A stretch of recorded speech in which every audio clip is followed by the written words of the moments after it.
There is something inside you right now that you did not choose. You did not decide to want what you want. You did not sit down one morning and select your desires the way you select clothes. They arrived. They settled. And some of them have been running your life ever since without ever asking your permission. That is the uncomfortable truth about desire. It precedes your rational mind. It moves faster than your best intentions. And it reveals something about you that your carefully constructed self-image would prefer to keep hidden.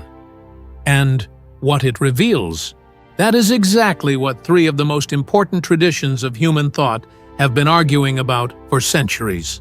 Freud said desire is the engine of the unconscious, a force so powerful it shapes everything you do while pretending to be something else. Buddha said desire is the root of all suffering, the very thing that keeps you trapped in a cycle of wanting and losing and wanting again. Paul of Tarsus said desire is a battlefield, the site of a war between what the flesh craves and what the spirit was made for. Three traditions. Three radically different diagnoses of the same human experience. And the tension between them is not a philosophical abstraction. It is the tension you feel every time what you want and what you know is good for you point in completely different directions. If this is the kind of depth you are looking for, content that takes psychology, philosophy, and faith seriously without giving you easy answers, subscribe to this channel now and turn on notifications, because this is exactly the conversation we have here every week. Freud looked at desire and saw something that made the entire 19th century uncomfortable. He saw that human beings are not primarily rational, creatures who occasionally lose control. They are primarily desiring creatures who occasionally manage to think clearly. The rational mind, the conscious self that makes plans and follows rules and believes itself to be in charge, is not the driver of the car. It is a passenger who has convinced itself it is steering. The real driver is the unconscious. And the unconscious is organized around desire, specifically around what Freud called the pleasure principle, the deep structural tendency of the psyche to move toward satisfaction and away from pain. This is not a choice, it is the architecture of the mind itself, and it operates whether you are aware of it or not. Think about what this means practically. When you tell yourself you are making a rational decision about a relationship, or a career, or a habit, Freud is suggesting that somewhere beneath the surface of that rationalization, a desire you may not fully understand is already running the calculation. The reason you give yourself may be true, but it may also be a story the conscious mind tells to make the unconscious motive acceptable. Lacan took this further. He argued that desire is never really about the object it claims to want. The person who desires money does not really desire money. The person who desires admiration does not really desire admiration. Beneath every specific desire is a structural lack, a gap in the self that no object can permanently fill. And this is why desire never finally satisfies, because it was never really about the thing in the first place. Desire is also shaped by language, by the desires of others, by what we were taught to want long before we had the ability to question whether we actually wanted it. A child learns to desire what the people around them desire, and carries those desires forward into adult life, as if they were their own. Which means many of the things you most passionately want may be desires that were installed in you, not desires that belong to you. This is one of the most disturbing things psychology reveals about desire, and one of the most liberating. Disturbing because it means you are less free than you think. Liberating because it opens the possibility of actually examining what you want and discovering whether you want it because it is genuinely yours, or because someone else's desire got into you and stayed. But Freud stops at the psychological. He can describe desire, analyze it, trace it to its origins, but he cannot tell you what to do with it. And that is where the second tradition enters, with an answer that is far more radical than anything psychology offers. Buddha looked at desire and delivered a verdict that Western culture has never fully accepted. He said that desire is the cause of suffering. Not some desires, not excessive desires, not the wrong kind of desires. Desire itself, the wanting, the craving, the reaching towards something that is not yet here, is the mechanism by which suffering perpetuates itself. And his reasoning is worth sitting with, because it is not the reasoning of pessimism or asceticism for its own sake. It is the reasoning of someone who looked very carefully at the structure of desire and noticed something that Schopenhauer would later articulate in Western philosophy. Sans privé, desire by its nature can never be permanently satisfied. The moment you obtain the thing you wanted, one of three things happens. Either the desire is replaced immediately by a new desire, or the possession of the object produces disappointment, because reality never matches the image the imagination constructed around it. Or the pleasure fades through familiarity, and you are left wanting again. You know this from experience. You know the feeling of getting something you wanted intensely, and discovering that the feeling you expected did not arrive, or arrived briefly and then dissolved, leaving you already scanning the horizon for the next thing. Schopenhauer called it the torment of Tantalus, always within reach, never quite grasped, and even when grasped, already becoming something else to want.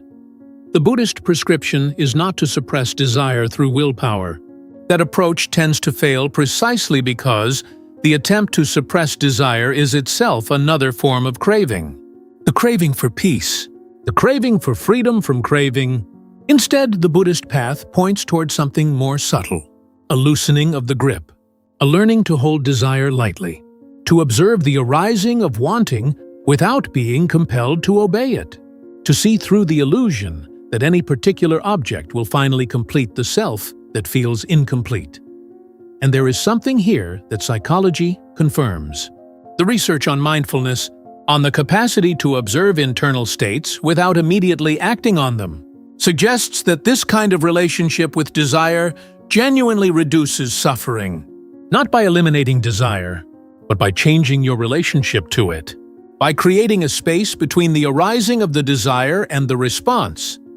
But here is where Buddhism and the Christian tradition arrive at very different conclusions from very similar observations. Because both traditions see the insatiability of desire clearly, but they disagree fundamentally about what that insatiability is pointing toward. Buddhism says, the insatiability of desire reveals that the self which desires is itself an illusion. There is no one there to be completed, and liberation comes from releasing both the desire and the illusion of the self that does the desiring. Paul of Tarsus reads the same insatiability and arrives at a completely different diagnosis. Paul of Tarsus looked at desire and described something that neither psychology nor Eastern philosophy fully captures. Described it from the inside, in one of the most honest passages in the entire New Testament. In his letter to the Romans, he writes something that sounds almost like a confession. The good that I want to do, I do not do, and the evil I do not want to do, that I keep doing. This is not the language of someone analyzing desire from a distance. This is the language of someone who knows what it is to be divided by it. And Paul's diagnosis is startling. He does not say the problem is that you have too many desires. He says the problem is that desire has been disordered, that what was created to move towards something good has been bent towards something lesser, that the same appetite that was designed to drive you toward God has been redirected toward everything except God. And the result is not simply suffering, it is slavery. A person governed by their cravings is not free. They are owned by whatever they happen to want most in any given moment. Galatians 5 draws the distinction sharply. The desires of the flesh and the desires of the Spirit are not simply different preferences. They are competing orientations of the whole person. One produces what Paul describes as the fruit of the Spirit: love, joy, peace, patience, gentleness, self-control. The other produces fragmentation, division, the slow destruction of everything that actually matters. But here is where Paul says something that neither Freud nor Buddha says. He does not tell you to analyze your desires, and he does not tell you to dissolve them. He tells you to redirect them, to let the same energy that craving produces be aimed at something worthy of it. The Christian tradition does not call you to become a person without desire. It calls you to become a person whose desires have been reordered around what is genuinely good. And Augustine, writing centuries later, gave this the most precise formulation it has ever received. Our heart is restless, he wrote, until it rests in thee. The restlessness is not the problem. The restlessness is the evidence of what the heart was made for. The insatiability that Buddhism reads as the argument for releasing the self, Augustine reads as the argument for the existence of a satisfaction that no earthly object can provide. The perpetual incompleteness of desire is not pointing toward emptiness. It is pointing toward God. But Paul also holds something in tension that religious traditions sometimes try to smooth over. Because his honest description of his own desire, "The good I want to do, I do not do," does not go away after his encounter with grace. The war continues. The flesh continues to desire what the spirit does not endorse. And the Christian life is not freedom from that conflict. It is the presence of something stronger than the desire. So here is what each tradition sees that the others tend to miss. Freud sees that desire is largely unconscious, that you are being driven by wants you do not fully understand. That the story you tell yourself about why you want what you want is often a rationalization of something older and deeper. This is true, and it is genuinely liberating to understand it. But psychology alone leaves you with analysis without direction.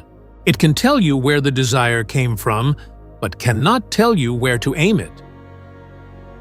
Isettutif, it can describe the engine, but cannot give you a destination. Buddha sees that desire as craving is structurally insatiable, that the pursuit of objects as the path to completeness is a game that cannot be won, that the suffering produced by desire is not accidental, but inherent to its structure. This is also true, and the practices that emerge from this insight, the capacity to observe desire without being enslaved by it, produce real and measurable freedom. But Buddhism tends toward a dissolution of desire that Western experience has found difficult to inhabit. Because the human person seems to be constituted by longing in a way that cannot simply be released without releasing something essential.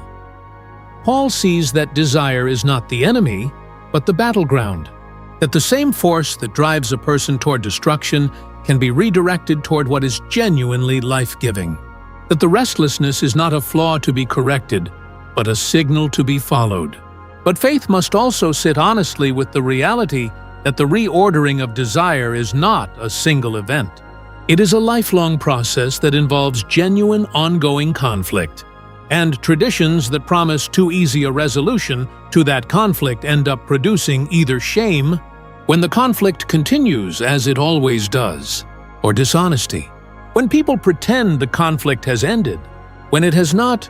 What all three traditions circle without fully landing on is the possibility that desire is simultaneously the most dangerous thing in the human person and the most essential, that a person without desire is not free, they are dead, that the fire which burns down lives is the same fire that builds them, that the question is never whether to desire, but what to desire, and whether the desire you are living by is truly yours, or something that was installed in you before you were old enough to ask.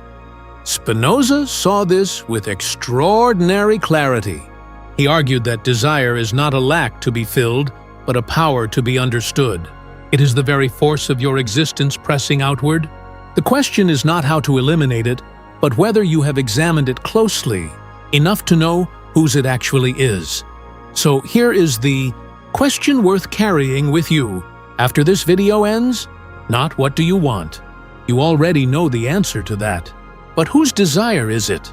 Did you choose it, or did it choose you? Does it belong to your deepest self, or to someone else's expectation that moved in and never left? Because the person who has never examined their desires is not free.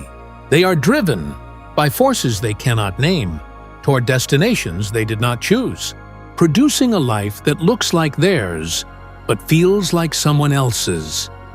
And the person who has examined them, who has sat with Freud's uncomfortable question about where the desire really comes from, who has learned from Buddha the discipline of observing craving without obeying it, who has heard Paul's honest account of the war within and found something worth fighting for on the other side of it.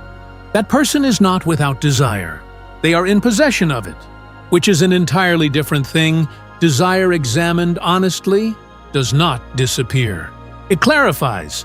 It becomes less frantic, less enslaving, less willing to destroy everything else in the service of its immediate satisfaction. And in that clarification, something like freedom becomes possible. Not freedom from wanting, but freedom in wanting. The freedom of a person whose desires and values are finally pointing in the same direction. And maybe that is the most honest thing all three traditions are pointing toward. Not the elimination of desire, not the indulgence of every desire, but the long and difficult work of learning to want what is worth wanting and becoming the kind of person whose desires, when followed, lead somewhere worth going. If this video spoke to something real in you, if you want to keep going deeper into the questions that psychology, philosophy, and faith each illuminate differently, subscribe to this channel right now and turn on all notifications. Every week we explore the tensions that matter most, the questions about desire, suffering, guilt, pride, identity, and what it means to be a human being trying to live honestly in a complicated world. This is not motivational content. This is not easy answers. This is the kind of thinking that quietly changes how you see yourself. If that is what you are looking for, you are already in the right place. Subscribe now, and we will see you in the next one.